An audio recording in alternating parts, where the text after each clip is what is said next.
Assalamualaikum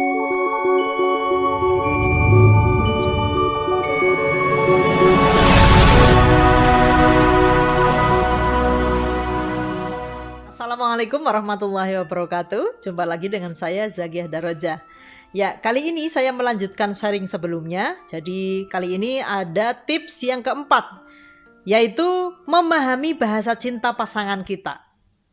Ya, saya rasa ini penting sekali ya, agar cinta kita yang kita berikan itu tidak salah alamat ya. Saya sudah pernah membuat video tentang bahasa cinta ya, ada 5 bahasa cinta. Nanti teman-teman bisa tonton di video saya ya, tentang sudahkah memahami pasangan Anda. Nah, di situ saya detail menjelaskan tentang 5 bahasa cinta. Nah, di sini saya tidak akan membahas lagi tentang 5 bahasa cinta itu apa saja. Saya cuma ingin lebih menekankan kenapa kita perlu memahami bahasa cinta kita sendiri dan juga memahami bahasa cinta pasangan kita. Ketika kita tidak bisa memahami bahasa cinta kita sendiri dan apalagi memahami bahasa cinta pasangan kita, itu yang terjadi biasanya salah alamat ya. Cinta kita salah alamat ya. Kita sudah merasa memberikan cinta yang banyak kepada pasangan kita gitu ya, tetapi kita tidak merasakan imbal balik.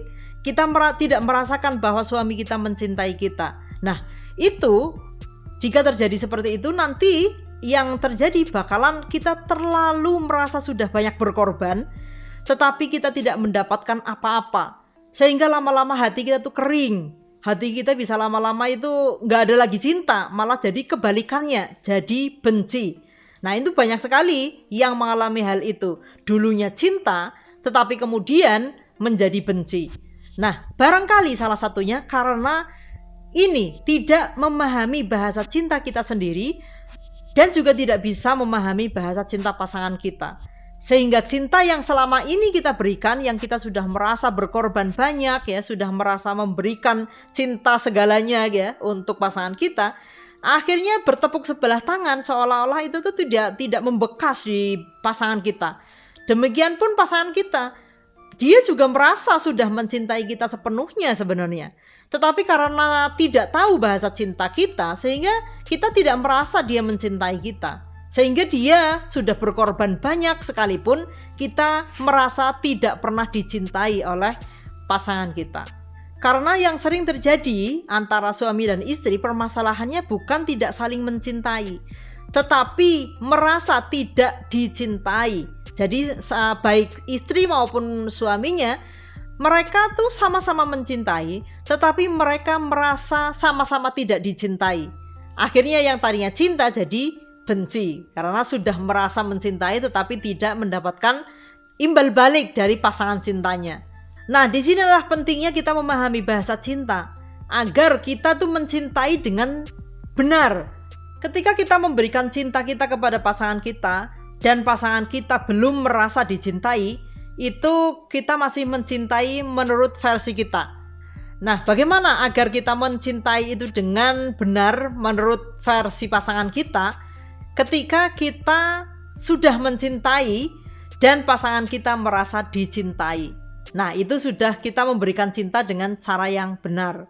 Lalu bagaimana agar kita dan pasangan kita merasakan cinta yang diberikan oleh pasangan kita? Yaitu kita saling memahami bahasa cinta kita apa, sehingga kita bisa merasa dicintai itu tadi. Contoh cinta yang salah alamat itu seperti misalnya saya saja ya. Misalnya dulu suami saya itu bekerja ya, keluar kota, setiap minggu keluar kota ya. Dan itu pasti capek ya, karena keluar kota, luar provinsi juga gitu, itu pasti capek.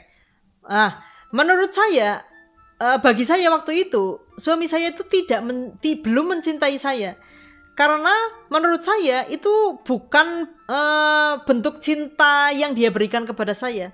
Karena bentuk cinta yang saya butuhkan adalah perhatian ya, sentuhan ya, kita memiliki waktu bersama yang lebih lama gitu. Itu bahasa cinta saya. Tetapi suami saya itu tidak memberikan itu. Buat dia, cara mencintai yang benar versi dia dulu itu memberikan nafkah yang cukup gitu. Sementara menurut saya nafkah cukup itu bukan bentuk cinta gitu.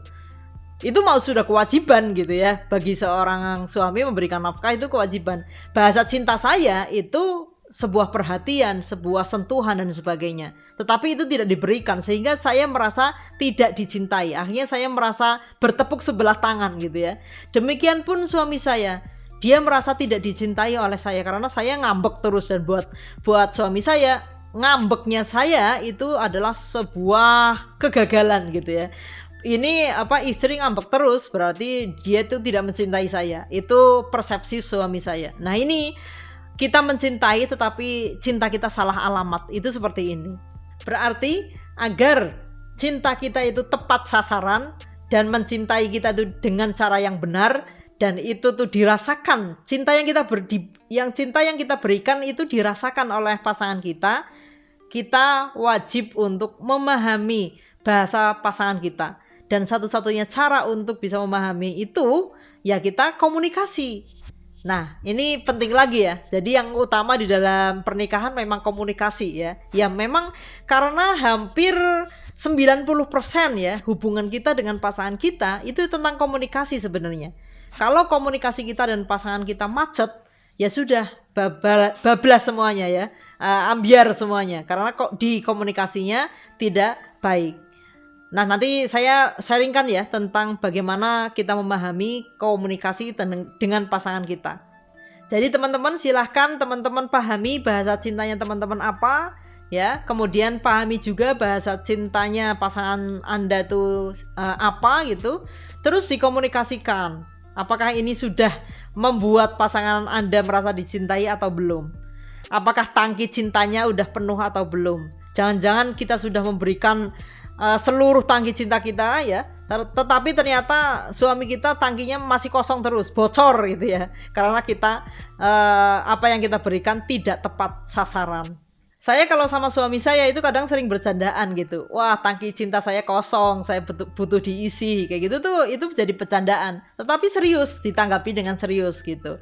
Misalnya suami saya wah saya capek, tangki cintanya kosong gitu, saya langsung paham, oh ini suami saya butuh dipijitin gitu ya. Nah kalau sudah dipijitin, wah tangki cinta saya udah penuh kayak gitu. Itu tuh buat bercandaan, tetapi itu membuat kita tuh komunikasinya lebih baik kayak gitu. Dan kita oh iya jadi tahu suami saya sudah merasakan cinta dari saya kayak gitu. Demikian pun saya sudah merasakan cinta dari suami saya. Dan itu tuh sangat penting untuk hubungan suami istri. Entah itu Anda sudah beranak pinak berapapun gitu ya banyaknya, ini tuh tetap dibutuhkan. Karena ini tuh memang energi kita, energi cinta kita tuh di sini. Kalau kita terus merasa memberikan ya, misalnya wah saya mah anaknya udah 5, ngapain ngomongin cinta lah, udah nggak zaman misalnya gitu. Jangan salah, ketika Anda tidak memperhatikan ini gitu ya, nanti lama-lama khawatirnya gitu ya, lama-lama hubungan Anda dengan suami Anda tuh hambar gitu, udah tidak ada rasanya lagi. Ya pernikahan hanya untuk sekedar mempertahankan rumah tangga saja.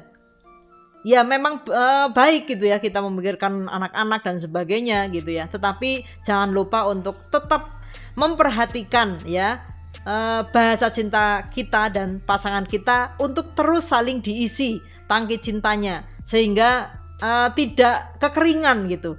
Ketika kita memiliki cinta yang penuh gitu ya, kita pun jadi enak untuk memberikan cinta kepada anak-anak kita gitu ya. Apalagi yang memiliki karir di masyarakat, itu tuh sangat membutuhkan energi cinta dari pasangannya untuk support gitu, agar tidak tekor gitu, energi cintanya nggak tekor, karena kita bisa memberikan ya karena kita ada yang mengisi, yaitu pasangan kita ya. Ya mungkin demikian dulu sharing kali ini. Terima kasih atas perhatiannya. Kita lanjut di part berikutnya tentang berdamai dengan pasangan. Terima kasih atas perhatiannya. Wassalamualaikum warahmatullahi wabarakatuh.